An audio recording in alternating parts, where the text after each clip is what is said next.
Nós vamos iniciar o nosso estudo do livro Fonte Viva. Fonte Viva. O texto que nós vamos estudar hoje é o número 67, Modo de Sentir, que traz uma mensagem bastante profunda para nós, nos levando a algumas reflexões do que se passa dentro do nosso universo íntimo. Porque, de modo geral, nós olhamos para o mundo à nossa volta e a nossa interação com esse mundo. E existe dentro de nós uma revolução de sentimentos, de pensamentos que são estimulados por esse mundo exterior. Mas aquilo que acontece à nossa volta foge do nosso controle. Nós não temos condições de administrar aquilo que não faz parte da nossa, do nosso livre-arbítrio, né? Daquilo que faz parte das nossas decisões. Mas se são decisões que partem das pessoas, de eventos que nós não temos como controlar, e aí então nós temos que nos responsabilizar por aquilo que nasce dentro de nós a partir desses estímulos. E isso normalmente é muito difícil, porque de modo geral nós reagimos diante desses estímulos, e essa nossa reação normalmente ela é instintiva, e cada um de nós tem ali um grau de influência desse instinto. Alguns possuem um instinto mais agressivo, mais intempestivo, mais inconsequente. Outros conseguem controlar um pouco mais esse instinto e usar aquele domínio mais racional, mais equilibrado. Então nós não temos como prever, né, qual será a nossa reação diante de uma determinada situação, e tampouco como as outras pessoas, as pessoas à nossa volta, vão reagir também diante dessas provocações que o mundo físico acaba levando para todos nós. Quando Joana de Ângeles fala para nós sobre o nosso universo íntimo, falando dos nossos sentimentos, das sensações, das impressões que surgem dentro de nós, quando a irmã Cidufo fala sobre a educação dos sentimentos, nós vemos que espíritos que trabalham dentro desse campo da psicologia têm uma grande preocupação em fazer com que nós compreendamos que nós não somos simplesmente indivíduos que são movidos por reações, mas que nós somos indivíduos movidos por ações controladas, e essas ações, mesmo sendo provocadas por estímulos exteriores, somos nós que temos a capacidade de controlar a direção que daremos a esses sentimentos, a essas nossas ações íntimas, e com qual intensidade elas se manifestarão. Muitas vezes acontece dentro de nós uma revolução, num relacionamento, numa situação de doença, numa situação social, numa situação profissional, não importa qual seja ela, provoca em nós então uma certa revolução, e essa revolução ela pode ser como um vulcão que entra em erupção e espirra lava para todo lado e sai explodindo e destruindo tudo que tem à sua volta, como pode ser, apesar de ser uma tempestade, aquele vento sai controlado e sai bem direcionado. Então cabe a nós passarmos por esse processo de educação, não apenas moral, mas também dessa educação dos nossos sentimentos, para que a gente possa progredir e também fazer progredir. Porque nós progredimos pelas nossas escolhas, e nós fazemos progredir aqueles que estão à nossa volta de acordo com o exemplo e de acordo com a educação que nós somos capazes de transmitir. E quando nós falamos de educação, nós não falamos de uma educação dentro de uma escala hierárquica, em que a gente educa nossos filhos, nossos sobrinhos, nossos subordinados. Nós falamos de uma educação em todas as áreas de convivência. Nós podemos educar aqueles que estão acima de nós, né, nessa evolução biológica, como os nossos pais, aqueles que estão numa condição de experiência, né, mais avançada que nós, aqueles que são os nossos pares no mesmo nível evolutivo e aqueles que estão abaixo. Então o exemplo é aquilo que sempre arrasta, nós sabemos. A palavra pode até convencer, mas é o exemplo que acaba arrastando. Então Emmanuel trouxe para nós esse texto agora, 67, Modo de Sentir. Nós veremos a grande importância que é para nós buscarmos esse autoconhecimento. Nós falamos muito isso, a doutrina traz para nós algumas expressões, que são expressões-chave para nós, que acabam se tornando muitas vezes chavões. São aquelas expressões que falam de um modo superficial, de um modo repetitivo, sem que necessariamente tenhamos uma compreensão do que significa. Então nós falamos de reforma íntima. Todo mundo fala de reforma íntima, mas o que significa isso? Dentro da teoria básica, nós dizemos que reforma íntima significa reformarmos o nosso interior, renovarmos as nossas ideias. Como diz o Espírito Hamed, né, renovando os sentimentos. Até aí tudo bem, teoricamente é fácil, mas como acontece esse processo? E aí nós já falamos, né, várias e várias vezes, da importância, bom dia pessoal, várias e várias vezes, da importância que é nós passarmos por aquelas 3 etapas que são importantes. A primeira etapa, primeiro nós precisamos compreender quais são as virtudes e quais são as imperfeições que normalmente nos afetam. O que nós temos de positivo, o que existe de negativo. Esse é o primeiro passo. Quando nós começamos a identificar quais são os elementos que compõem, né, a nossa existência, a nossa vida coletiva, a nossa vida íntima. A partir do momento que nós identificamos, né, eu até me recordo, na época de escola, muito tempo, onde nós participávamos, né, para quem é da minha época, dos 40 e poucos anos para cima, se lembra das aulas de educação moral e cívica, né? E eu tinha uma professora que dava aula de educação moral que era muito dedicada no trabalho que ela fazia. E aí então nós estudávamos sobre, dentro desse campo da moralidade, estudávamos as virtudes e os defeitos. E nas virtudes nós começávamos então a listar, né, no quadro negro, no caderno, quais são as virtudes, né, que nós conhecemos no nosso mundo. Né? Aí falávamos sobre caridade, generosidade, honestidade, a coragem, entre tantos. Né? E do outro lado, as imperfeições, que eram exatamente ali o medo, a covardia, a mentira, a desonestidade, e assim a gente vai listando várias delas. Então nós começamos a fazer, né, a identificar esses elementos e a estudá-los também. Claro que na época, sendo criança, a gente muito pouco interessava. Aliás, era uma aula muito chata, apesar da dedicação dela. Consequentemente, a gente não prestava muita atenção. Eis que quase 30 anos depois, estamos aqui, né, quase não, mais de 30 anos, estamos aqui estudando exatamente aquilo que poderíamos ter aprendido há 30 anos no passado. E aí então, hoje nós estudamos sobre essas virtudes, só que agora de um modo mais profundo.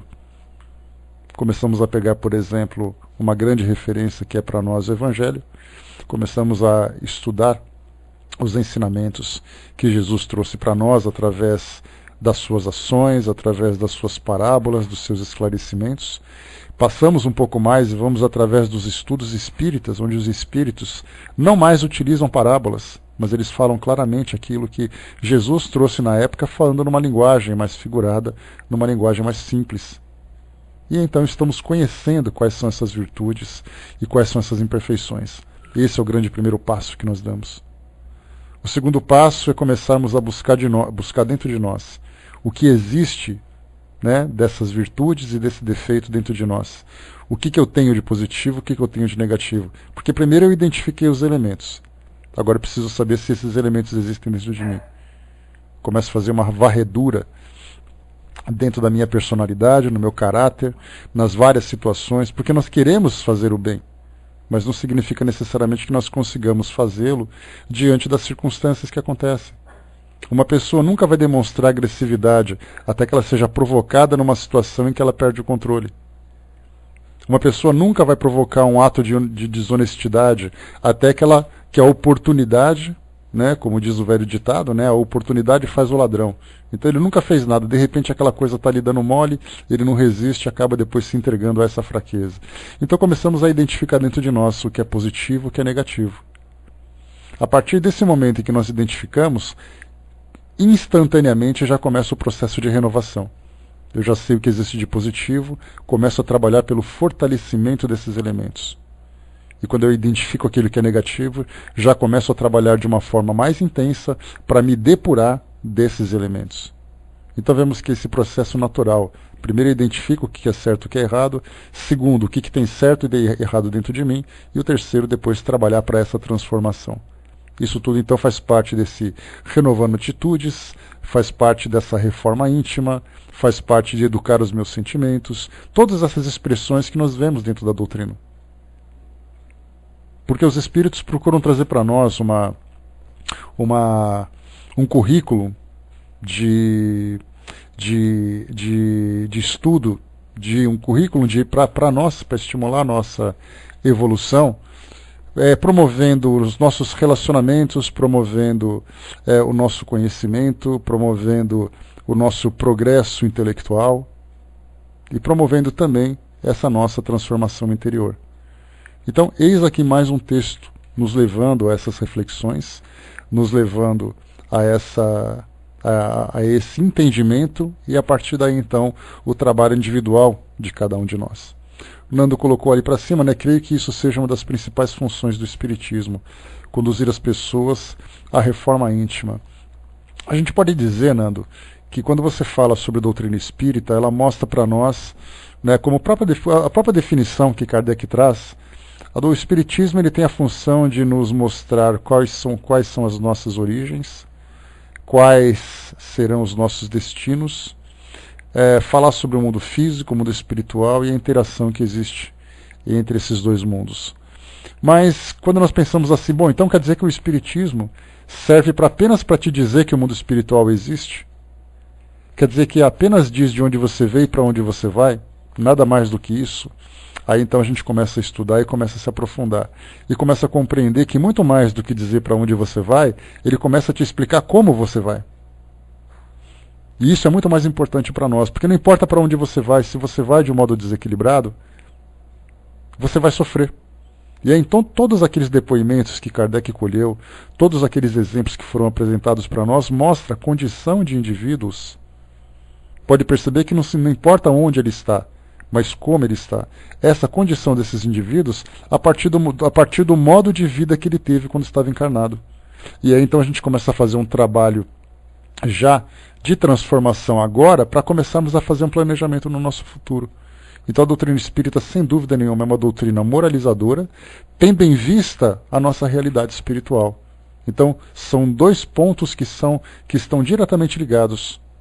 Você é um espírito, e para isso você precisa estudar para ter essa compreensão, porque do contrário você vai achar que é uma luz, que você vai achar que é uma chama, você vai achar que vai para o paraíso e coisa e tal. Então a gente começa a estudar tecnicamente o que significa exatamente ser espírito.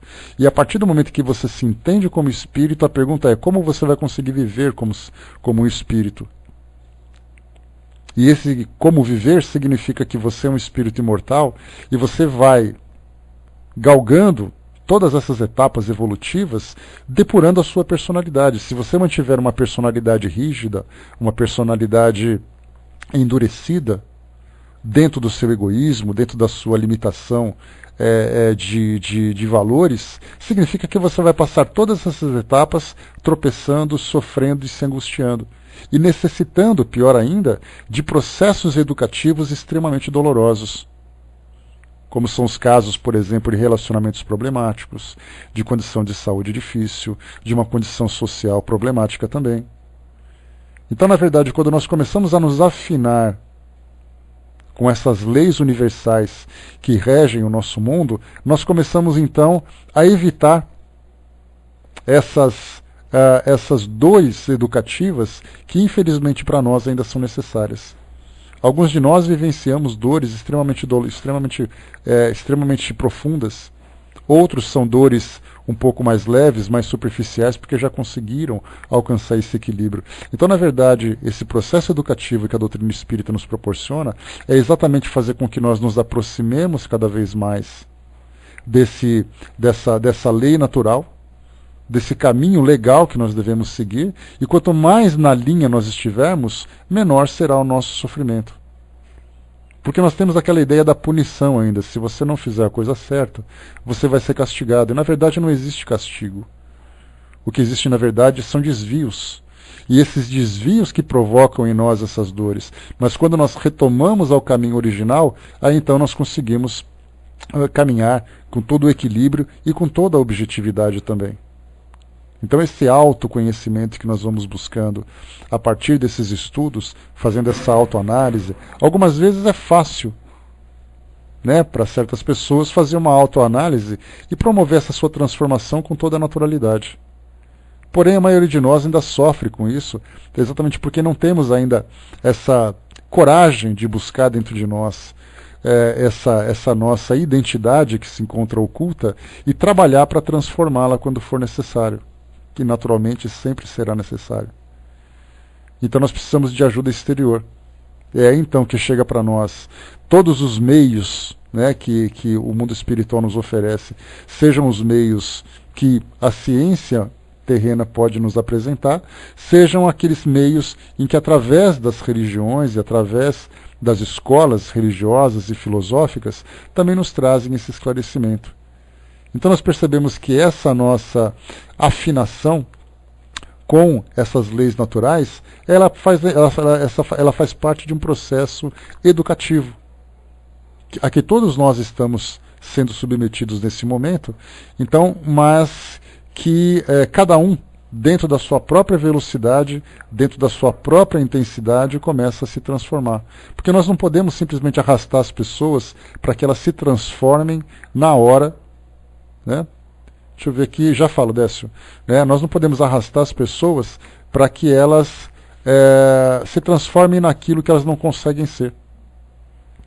Nós vamos através do esclarecimento. Então você apresenta a sua vontade e depois você apresenta o seu esforço. E aí então colhe os resultados.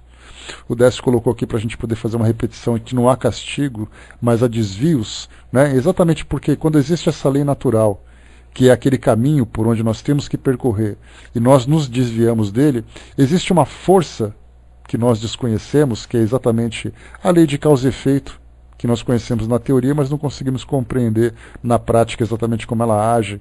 Tanto é assim que a gente vê muitas injustiças acontecendo pelo mundo, sendo que essas injustiças elas nada mais são do que parte desse processo educativo. Então, quando nós nos desviamos, nós não somos punidos por isso, mas nós simplesmente sofremos as consequências desses desvios. Tanto é assim que eu já passei para vocês um pensamento budista que eu acho extremamente valioso, que nós utilizaremos agora, que ele diz assim, que não existe ações certas ou erradas. Aí a gente fica com aquele ponto de interrogação em cima da cabeça, como assim não existe nada certo ou errado? Na verdade, existem ações que vão te promover satisfação ou vão te promover a dor. É você que escolhe. Ah, mas aquilo é errado. Como é que você pode julgar o que é certo e o que é errado? Basta você ver as consequências daquilo que você faz. Então não existe o certo ou errado, mas existem consequências positivas ou consequências negativas. E são essas consequências que fazem parte da dor educativa. A dor vem nos chamar a atenção para quando nós nos desviamos desse caminho correto. E nós podemos ver que essa dor se manifesta nas mais variadas formas. Por exemplo, num relacionamento.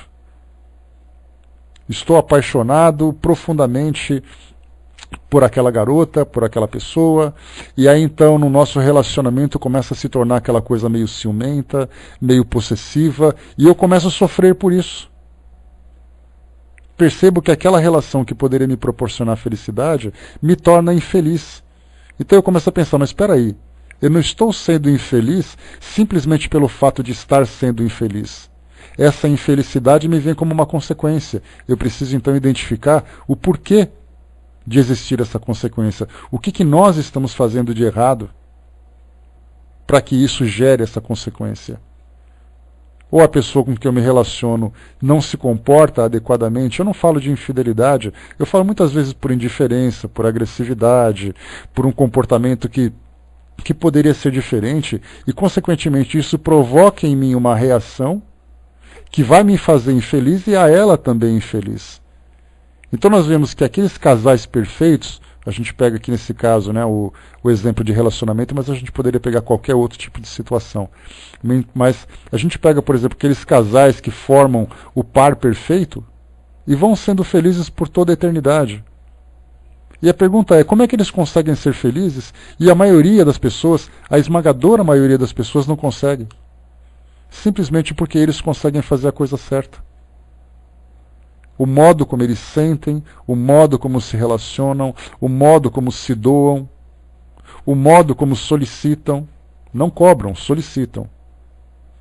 Eles não tomam, eles pedem. Eles não são arrancados, violentados naquilo que eles possuem, eles oferecem. E começam a viver o verdadeiro sentimento. Então vemos isso em várias e várias situações. Tudo isso acontece, então, dentro do nosso mundo íntimo, em que nós promovemos o nosso sofrimento ou a nossa felicidade de acordo com as nossas reações e com as nossas ações também. Então vamos para o nosso texto aqui para entender exatamente o que Emmanuel trouxe para nós. Ele separou aqui uma passagem do livro de Efésios, no capítulo 4, versículo 23, lembrando que em Éfeso, né, uma cidade onde se formava uma comunidade cristã, Paulo de Tarso então mantinha contato com essas comunidades, levando instruções básicas, desde aquelas instruções para a formação da comunidade propriamente dita, fortalecendo a fé das pessoas, fortalecendo as suas convicções em torno dos ensinamentos de Jesus, assim como também trazia ensinamentos morais, falando para as pessoas que elas deveriam se respeitar, que elas deveriam respeitarem a si próprias, que elas deveriam mudar a sua conduta, agindo com honestidade, agindo com equilíbrio, dentro dos ensinamentos que Jesus apresentou. Então, era um relacionamento muito aberto e levando orientações das mais básicas. Você não precisa dizer para uma pessoa, por exemplo, que ela precisa ser honesta, mas Paulo de Tarso via a necessidade de trazer esse ensinamento. Então aqui, por exemplo, lá aqui no próprio texto, deixa eu pegar aqui rapidamente, eu estava com ele aberto aqui, acabei fechando, né? Quando nós pegamos ali nesse livro de Efésios, Paulo de Tarso diz para as pessoas, olha, seja honesta, se você por acaso utiliza suas mãos para roubar alguma coisa, utiliza suas mãos para produzir alguma coisa. Se você por acaso fala alguma coisa que fere as pessoas, utiliza suas palavras para poder consolar, confortar, acolher as pessoas. Então vemos que são ensinamentos dos mais básicos, mas que são extremamente verdadeiros e necessários.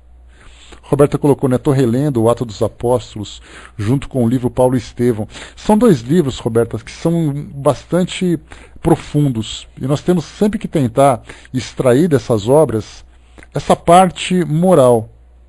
Embora tenhamos muitas histórias, né, falando sobre os Atos dos Apóstolos, a vida de Paulo e Estevão e tudo mais, nós vamos entender a questão da lei de causa e efeito, vamos entender a questão da ação e da reação, do modo de sentir de cada um deles e no que isso reflete, no que isso refletiu na vida dessas pessoas e das pessoas que estavam próximas a elas. São ensinamentos assim muito profundos, muito válidos para todos nós. E se nós conseguimos implementar isso nas nossas vidas, certamente colheremos frutos bastante valiosos para o nosso crescimento. Então vamos lá. Emmanuel separou para nós então: renovai-vos pelo espírito no vosso modo de sentir. Então, renovai-vos pelo espírito no vosso modo de sentir. Então, a gente sempre pensa assim, é muito interessante. Hoje nós temos, de um modo geral, as religiões trazendo propostas para que todas as pessoas alcancem o céu. E esse céu fica a interpretação de cada escola, né? Seja esse céu o mundo espiritual elevado, seja o céu o paraíso daqueles que buscam, né, essa felicidade eterna, seja lá como for. Então, frequente a nossa religião, ouça o ensinamento que você vai conseguir alcançar o céu.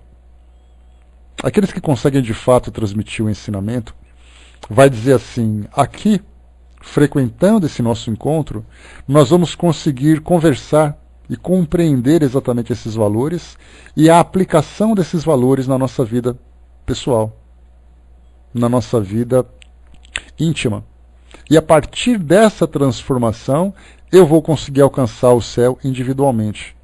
Então, porque a gente observa muito que existe uma interpretação bastante equivocada que a maioria das pessoas no mundo todo, daqueles que abraçam alguma religião, acabam cometendo, acreditar, por exemplo, que uma instituição religiosa, né, ou melhor, uma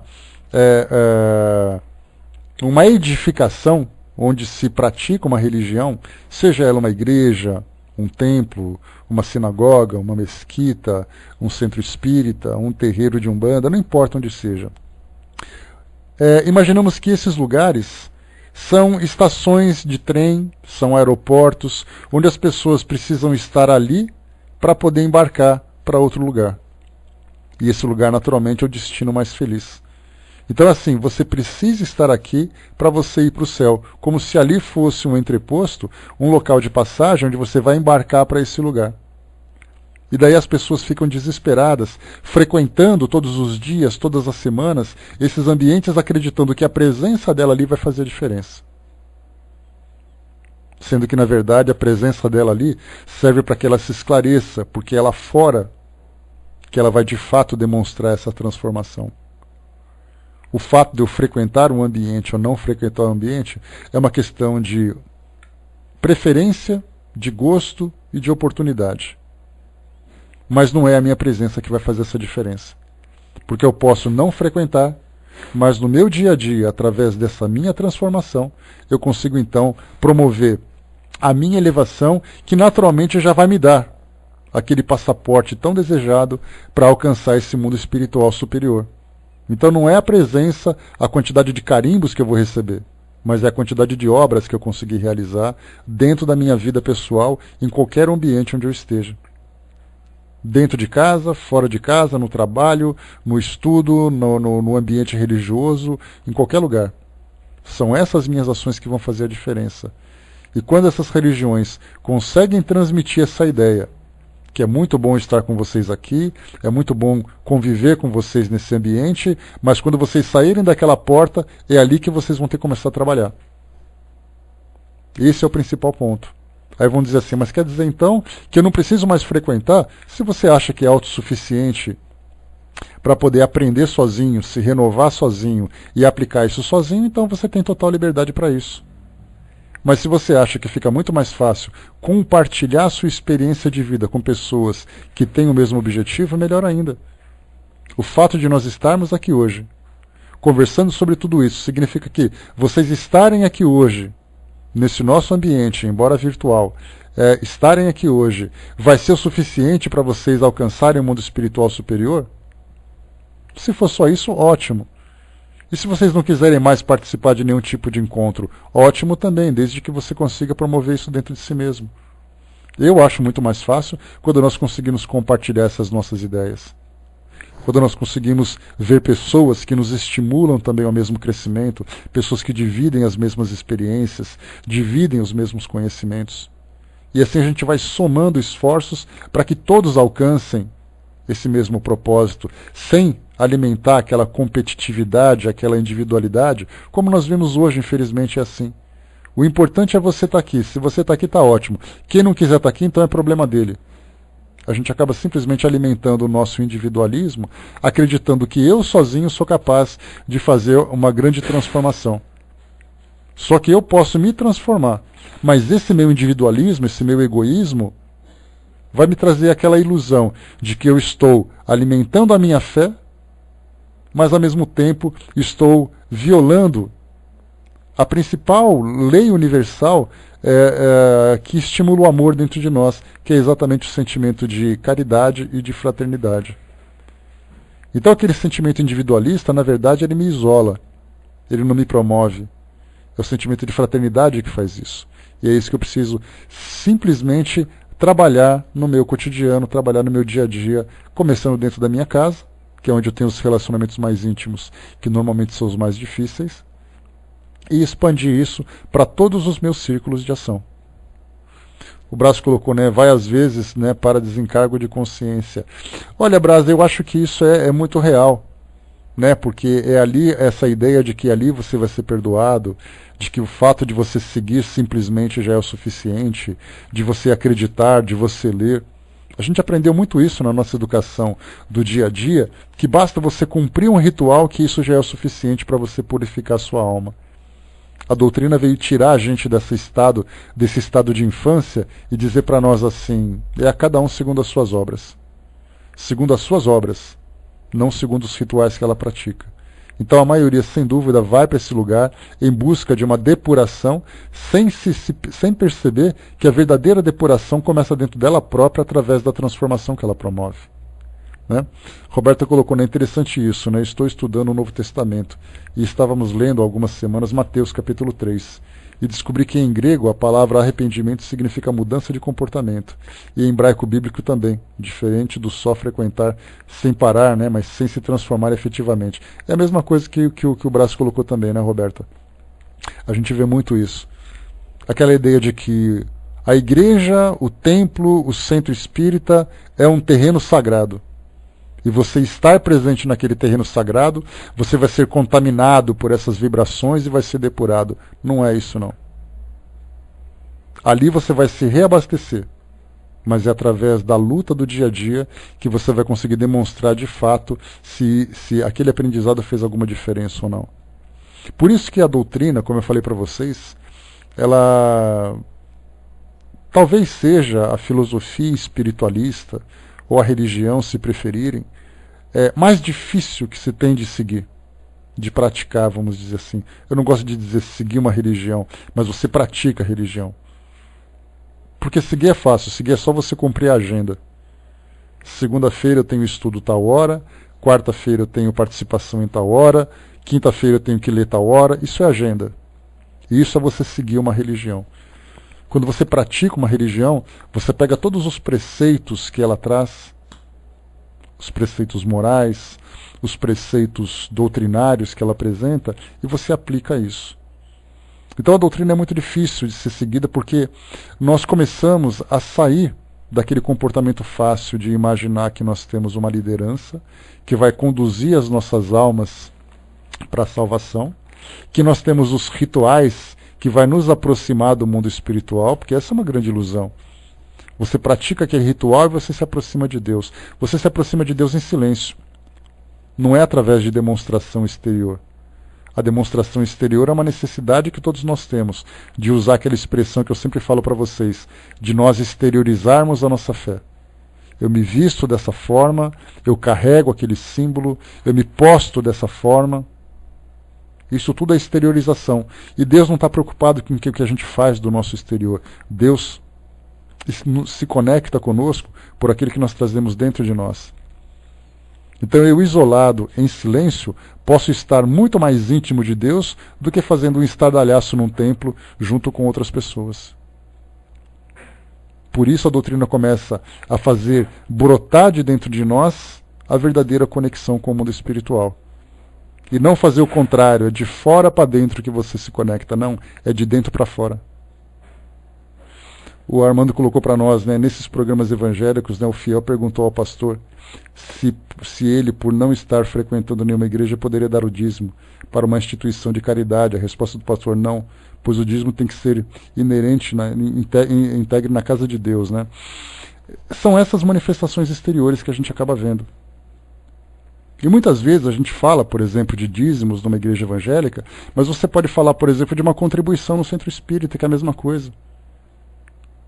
Da gente utilizar esse recurso dizendo: não, eu pratiquei a caridade, então eu estou me transformando espiritualmente. Não está, não. O que você está fazendo, sem dúvida nenhuma, vai ser algo que para você vai se somar. Mas acredite, não será o suficiente. Porque o que importa não é aquilo que você deu, não é aquilo que você fez, mas é aquilo que você é. Então essas práticas, na verdade, nos ajudam nessa transformação interior. Deixa eu ver aqui, mas não é a exigência do dízimo, né, como acontece. Não, na verdade, Dudu, a gente tem que entender o que é também, porque essa palavra dízimo, para a grande maioria de nós, ela é muito pouco compreendida.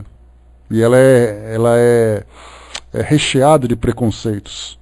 Então quando você fala assim: olha, você daria o dízimo numa igreja? Você fala assim: eu não. Mas você daria a sua contribuição no centro espírita para pagar a conta de água, a conta de luz, de telefone e funcionário? Ah, para isso eu daria. É a mesma coisa. Só que, na verdade, ela vem revestida de uma prática muito antiga dentro do ambiente religioso. Desde a época de Jesus, quando ele falava desse dízimo, era exatamente uma contribuição que você dava para sustentar a instituição. Mas, lembrando sempre, a Deus o que é de Deus, a César o que é de César. Então isso não era uma obrigação. Isso, na verdade, era um compromisso que você tinha, já que você frequenta aquela instituição. Se por acaso o pautal que começasse a cobrar e a gente tivesse que manter uma sala aqui aberta, o que eu ia fazer? Gente, olha, se vocês não ajudarem a pagar essa sala, a gente vai ter que fechar. E a Evaninha ia passar aí o bonezinho dela, e quem pudesse contribuir, contribuiria. É uma forma de manutenção da instituição. Mas isso não significa que vocês estariam pagando pelo trabalho. Vocês estariam ajudando a manter. Percebe a diferença? Então, nós temos que estudar. Qualquer dia a gente vai fazer isso. Eu vou pegar um tema livre e vou coletar material sobre essa questão do dízimo, né? E para a gente poder entender exatamente o que é. Porque nós utilizamos isso de uma forma muito preconceituosa, de uma forma muito negativa, sendo que, na verdade, aquelas doações que são feitas para a manutenção da instituição, elas são feitas com muito carinho pelas pessoas que fazem.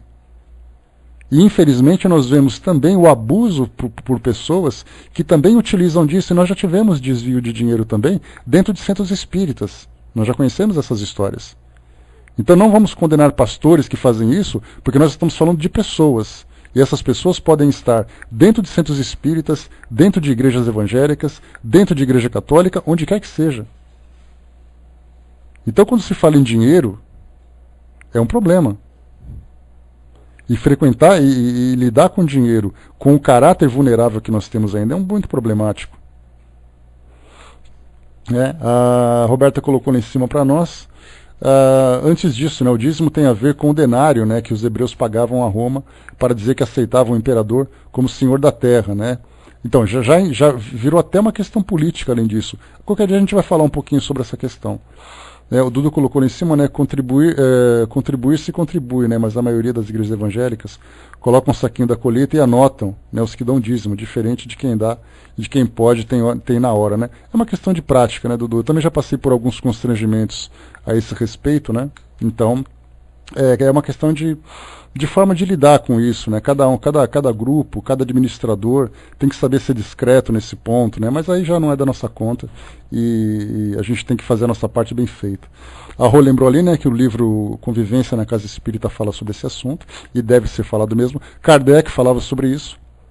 A gente lembra que quem frequentava a Sociedade Parisiense de Estudos Espíritas tinha um carnezinho ali, ó. Nós vimos isso no livro Obras Póstumas. Estamos vendo isso agora, inclusive, nesse ponto. Se você não é um contribuinte, você não pode participar das reuniões. Porque a sociedade era num ambiente alugado, onde você tinha ali material que tinha que ser comprado, etc, etc. Kardec, inclusive, falava do valor que tinha que cobrar, que era uma questão, acho que de 20 francos por ano, que era uma coisa que ele cobrava. Era um valor baixo, mas era cobrado. Né? Então temos ali muita história para poder entender sobre esse assunto. A Roberta colocou ainda, né, e esse denário não era obrigatório, mas quem não pagava, né, era zelota, né, e os que zelavam a Deus como único Senhor podiam ser presos por Roma, né, e muitos eram presos por isso. Qualquer dia a gente vai fazer um estudo legal sobre esse assunto.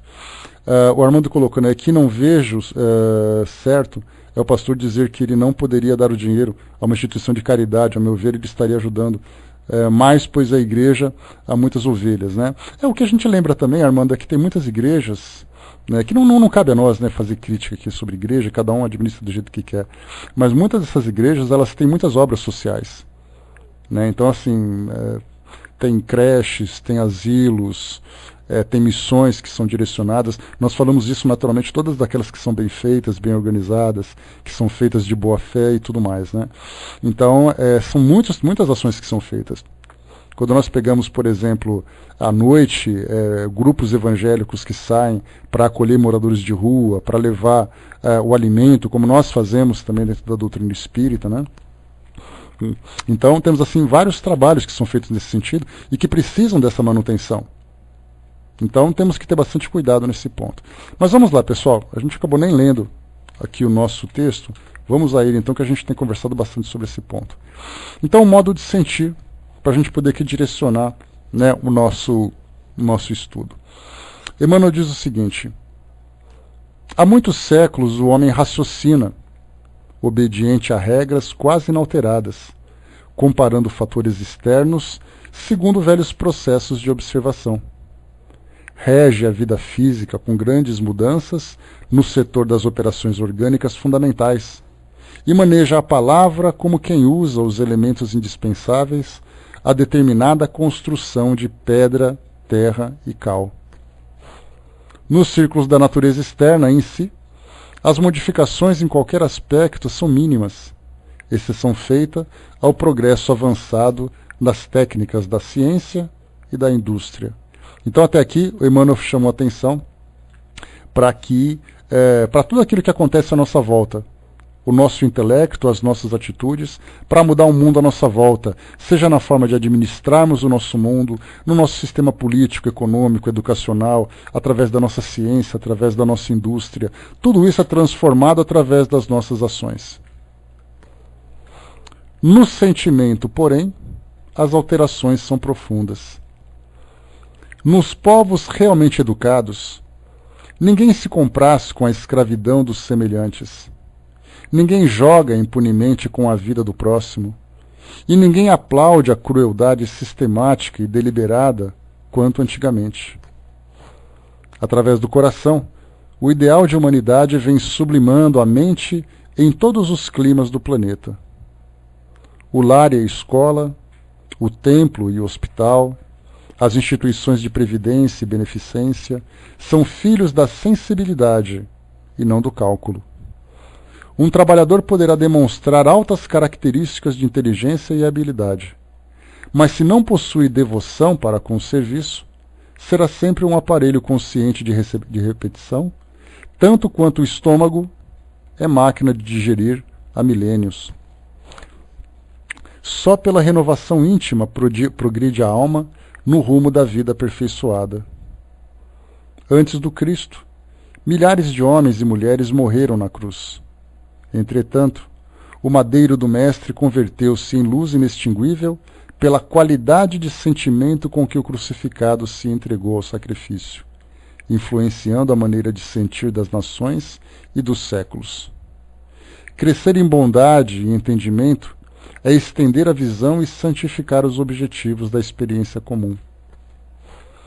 Jesus veio até nós, a fim de ensinar-nos, acima de tudo, que o amor é o caminho para a vida abundante.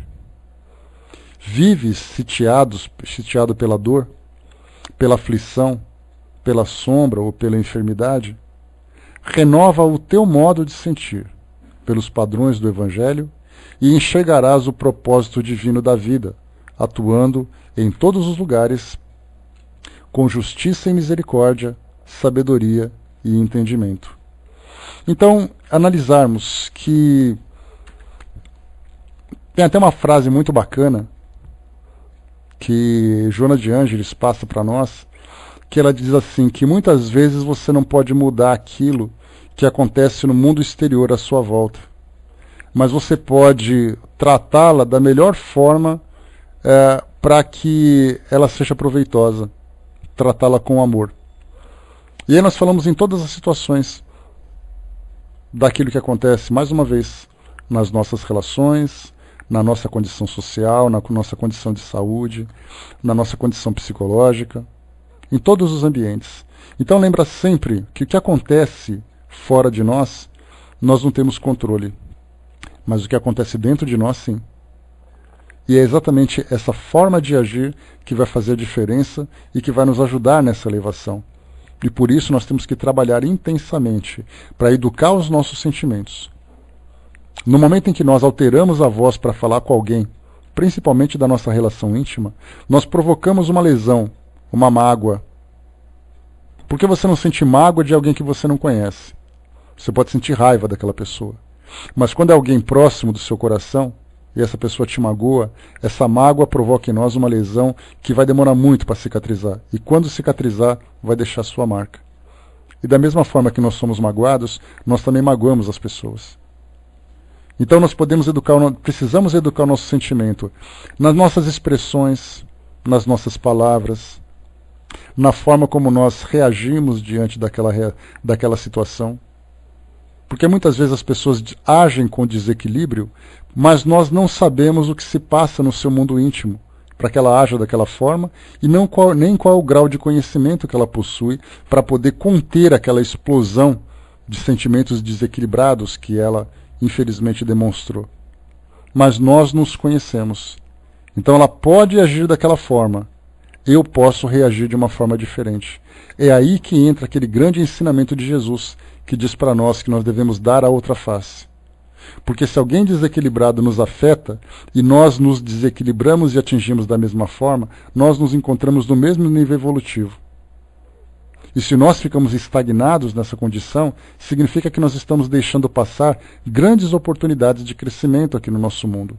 E nós já sabemos que nós não estamos aqui de passagem, mas estamos aqui para fazer trabalhos intensos de transformação. E quanto mais consciência nós temos, mais responsabilidade pesa sobre nós. Valeu, Pedrão, até mais. E a quem muito foi dado, muito será cobrado. Não é esse o ensinamento? Não é esse o ensinamento? Então hoje nós temos consciência daquilo que se passa dentro de nós, daquilo que é importante ser transformado e daquilo que nós precisamos fazer para transformar o ambiente à nossa volta. Esse conhecimento nos traz responsabilidade. E cada vez que nós aumentamos o nosso conhecimento, nós também aumentamos o nosso campo de ação e aumentamos também o efeito daquilo que nós agimos, né, da forma como nós agimos para o mundo. Então pensemos sempre nisso, nessa importância de corrigirmos o nosso modo de sentir. Haverá momentos desesperadores, haverá momentos difíceis, haverá momentos de solidão, mas o nosso pensamento tem que estar lá na frente. Nós estamos trabalhando para alcançar aquele objetivo. Eu posso me desequilibrar agora, mas eu tenho que trabalhar tanto quanto possível para retomar o eixo e continuar em frente, trabalhando para essa transformação. E isso virá, sem dúvida, através da prática. É através do exercício contínuo que a gente vai aprimorando, então, esses nossos valores e esses nossos sentimentos. Somente na teoria, isso não vai adiantar. Então pensemos, no momento em que nós nos desequilibramos, pensemos naquela luz piscando em cima de nós. Presta atenção que você saiu do eixo. E a gente tem que trabalhar de novo para retomar o equilíbrio. E cada vez que a gente fizer isso, já vai ser o suficiente. Naquele momento que a gente pensa assim, eu não deveria ter feito aquilo. No momento que nós pensarmos isso, tivermos consciência de que agimos errado, sem dúvida isso já é um grande progresso. A forma como nós vamos trabalhar para restaurar aquela condição inicial, aí depende de cada um. Alguns conseguem um pedido de desculpas, alguns conseguem pedir perdão, outros conseguem ficar em silêncio, mas é importante que cada um de nós sempre trabalhemos para reformar, para retomarmos aquele caminho que nós nos desviamos temporariamente. Então, meus amigos, o ensinamento de hoje, né, o texto de hoje, desse nosso modo de sentir, né, fala para nós exatamente sobre esse nosso autoconhecimento e esse trabalho de renovação que todos nós precisamos promover dentro de nós e da mesma forma também tentar influenciar tanto quanto possível o universo à nossa volta.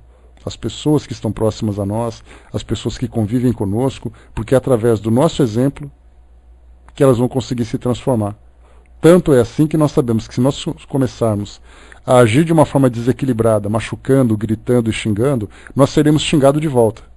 Ou seja, se eu por acaso agredi uma pessoa e ela me agrediu de volta por causa disso, se eu der um sorriso para ela, consequentemente eu vou conseguir também que ela sorria de volta. Nem sempre meu sorriso será o suficiente, mas o sorriso pertence a mim, não a ela. Se ela quiser retribuir, ótimo. Porque a minha educação, como diz aquela frase de para-choque de caminhão, quando diz assim, a minha educação depende da sua. A minha educação não depende da sua. A minha educação depende de mim, dos meus propósitos, dos meus objetivos. Então é para isso que eu vou trabalhar. Fechando por aqui, meus amigos, o nosso estudo de hoje. Espero que essa mensagem seja mais um ingrediente para nos ajudar, né, nessa nossa transformação. Né, nós ficamos aí uma semana parados, né, senti muita falta de retomarmos esses nossos estudos, né? Então, graças a Deus, tudo voltando ao normal agora de novo. Então, façam depois a leitura, né, desse texto novamente, lendo com calma, com profundidade. É o texto número 67 do Fonte Viva.